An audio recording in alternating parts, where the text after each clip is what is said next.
తాకట్లో ఉన్న మీ బంగారాన్ని విడిపించి ఆ రోజు ఆన్లైన్ రేటుకి కొంటాం. Sharma gold company. నమస్తే, వెల్కమ్ టు సుమన్ టీవీ. నేను మానస. ఈరోజు మనతో పాటు ఉన్నారు జ్యోతిష్య రత్న, జ్యోతిష్య చక్ర వైభవ నిపుణ డాక్టర్ రాళ్లపల్లి రవికుమార్ గారు. వారితో మాట్లాడదాము.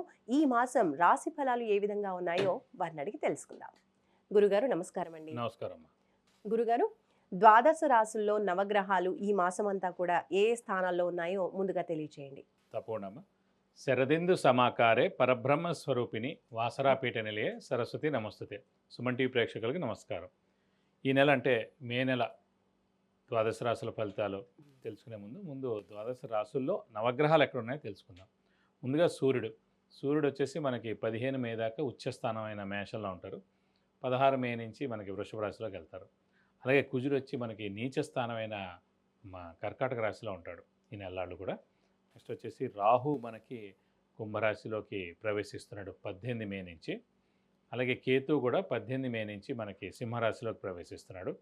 అలాగే గురువు వచ్చేసి మనకి మిథున్ రాశిలోకి 15 మే నుంచి మనకు వస్తున్నాడు. సో ఎప్పుడైతే మనకి గురువు ఒక రాశి నుంచి ఇంకో రాశిలోకి మారుతారో పుష్కరాలు స్టార్ట్ అవుతాయి అన్నమాట.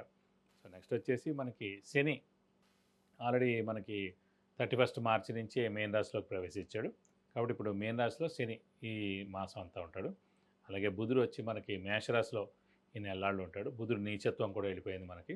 మొన్నదాకా నీచలో ఉండి కూడా బుధుడు కూడా నీచత్వం వెళ్ళిపోయి మేషరాశిలోకి ఈ మాసం అంతా ఉంటాడు. అలాగే మనకి శుక్రుడు వచ్చేసి మేన్ రాశిలో ఉచ్చస్థానంలో ఈ మాసం అంతా ఉంటాడు. ఈ నెల మెయిన్గా ఏంటంటే 3 మేజర్ గ్రహాలు, మెయిన్ గ్రహాలైన గురువు, రాహు, కేతువులు మనకి రాశులు మార్పు చెందాయండి. ఉదాహరణకి గురువు మొన్నటిదాకా వృషభ రాశిలో ఉన్నవాడు 15 మే నుంచి మిథున రాశిలోకి ప్రవేశించడం. అలాగే రాహు మనకి మేన్ రాశిలో ఉన్నాడు ఏనార్థం నుంచి. అతను 18 మే నుంచి మేన్ రాశి నుంచి కుంభరాశిలోకి ప్రవేశించాడు. ఏనార్థం అంతా ఇక్కడే ఉంటాడు. అలాగే గురువు సంవత్సర కాలం అంతా మిథున రాశిలో ఉంటాడు. అలాగే కేతు వచ్చేసి మనకి కన్యా రాశి నుంచి సింహరాశిలోకి ప్రవేశించాడు ఈ 18 మే నుంచి. సో ఈ ఏనార్థం అంతా కూడా సింహరాశిలోనే కేతు ఉంటాడు. ఇవ్వండి ద్వాదశ రాశుల్లో మనకి నవగ్రహాలు ఈ మాసం అంతా ఇక్కడ ఈ స్థానాల్లో ఉంటాయి. గురుగారు, కర్కాటక రాశి వాళ్ళకి ఈ మాసం అంతా కూడా రాశి ఫలాలు ఏ విధంగా ఉన్నాయో తెలియచేయండి. తప్పకుండా. కర్కాటక రాశి అనగానే మనకి పునర్వసు 4వ పాదం, పుష్యమి 1, 2, 3, 4 పాదాలు, ఆశ్లేష 1, 2, 3, 4 పాదాలు. ఈ నక్షత్రాల సమూహం అంతా మనకి కర్కాటక రాశిలోకి వస్తుంది. ఈ రాశి వారిని చూసుకుంటే కనుక ప్రస్తుతం అష్టమ శని అనేది మెయిన్గా ఇన్నాళ్ళు బాధించింది. 2.5 సంవత్సరాల నుంచి అష్టమ శని వెళ్ళిపోయింది.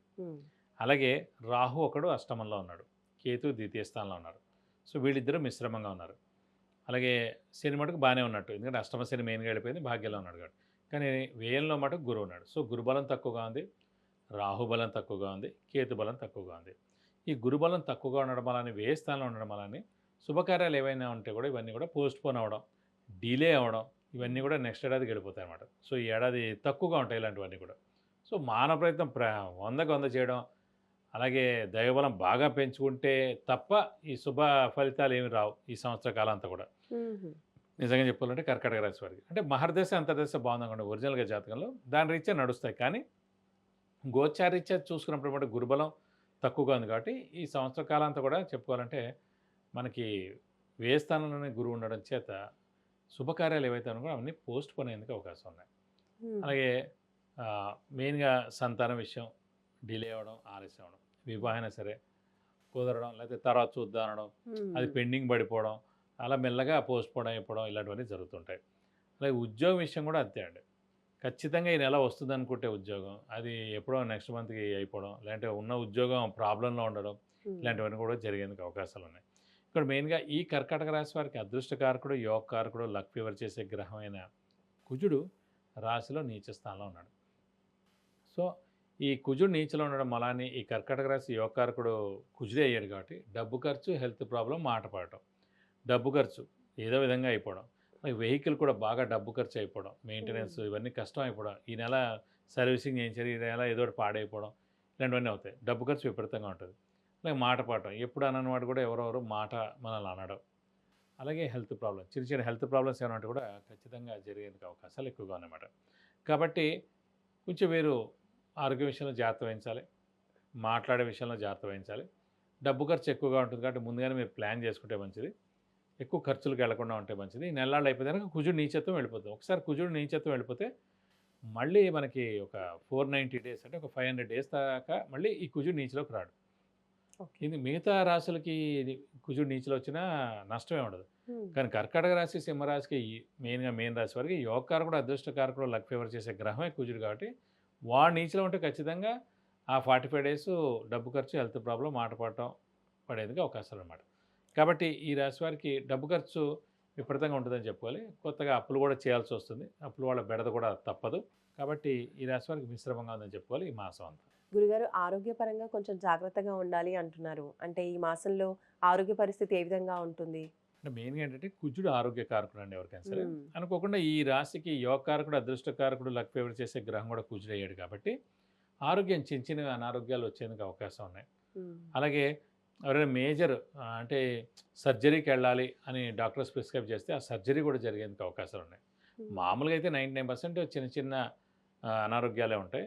ఎవరికైనా సర్జరీ చేయాలంటే ఖచ్చితంగా ఈ మాసమే సర్జరీ జరిగేందుకు అవకాశం ఉంది. యాక్సిడెంట్స్ కూడా జరిగేందుకు అవకాశం. ఎందుకంటే కుజుడు యాక్సిడెంట్ ప్రోన్. యాక్సిడెంట్స్ జరగడానికి గల కారణం హారోస్కోప్లో కుజుడే అండి. సో అలాంటి కుజుడే నీచలో ఉన్నాడు కాబట్టి, ఈ రాశిలోనే ఉన్నాడు కాబట్టి యాక్సిడెంట్ కూడా జరిగేందుకు అవకాశం ఉంది. కాబట్టి కొంచెం వెహికల్ డ్రైవింగ్ జాగ్రత్తగా నడపడం, వెహికల్ ఎవరికి ఇవ్వకుండా ఉండడం, మనమే జాగ్రత్తగా వెనకాల కూర్చోవడం, ఏదో ఒకటి కొంచెం ఈ నెలలు దాటిపోతే మళ్ళీ ఒక 500 డేస్ దాకా మళ్ళీ కుజుడు నీచలోకి రాడు. సో ప్రశాంతంగా ఉండొచ్చు అని చెప్పుకోవచ్చు. ఆరోగ్య విషయంలో కూడా కొంచెం జాగ్రత్త వహించేందుకు అవకాశం ఉంది. అవకాశాలు అంటే మనం అవకాశం ఉంది అని కనిపిస్తున్నప్పుడు మనం జాగ్రత్తగా ఉండాలండి. ఉమ్.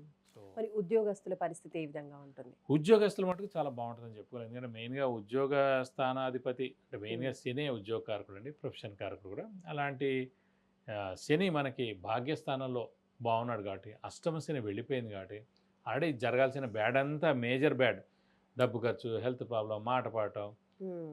విపరీతమైన అప్పులు అవ్వడం, ఇలాంటివన్నీ కూడా ఆల్రెడీ అష్టమ శనిలో జరిగిపోయాయి మన 31 మార్చి దాకా. సో అవన్నీ జరిగిపోయి ఇప్పుడు దేవుడి దల్ల బయటపడ్డారు కాబట్టి ఉద్యోగస్తుల మటుకు చాలా బాగుంటుందని చెప్పుకోవాలి.